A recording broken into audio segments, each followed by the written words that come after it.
కొన్ని పర్యాయాలు కన్నీళ్లు కార్చి దేవుని సన్నిధిలో మనం ప్రార్థించాలి. అప్పుడు దేవుని కార్యం మనం చూడగలం. దేవుడు జరగబో వాటిని మనకు బయలుపరుస్తారు.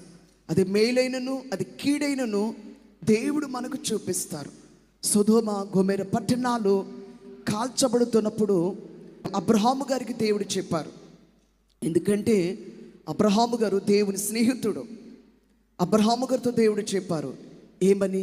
సొదొమ గొమొర్రా పట్టణాలు కాల్చబడుతున్నాయి అని దేవుడు చెప్పినప్పుడు అబ్రహాము గారు ప్రార్థించారు. ఈ సహవాసం ఎవరైతే కలుగుంటారో దేవుడు వారికి రహస్యములను జరగబో వాటిని ఖచ్చితంగా బయలుపరుస్తారు.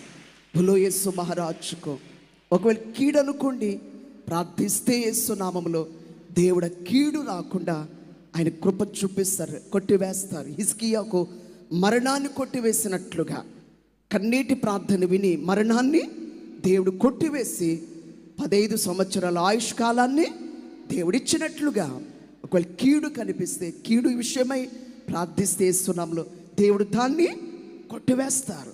గనుక రహస్యాలు దేవుడు బయలుపరిచే కార్యం ఏంటంటే దైవ సన్నిధి.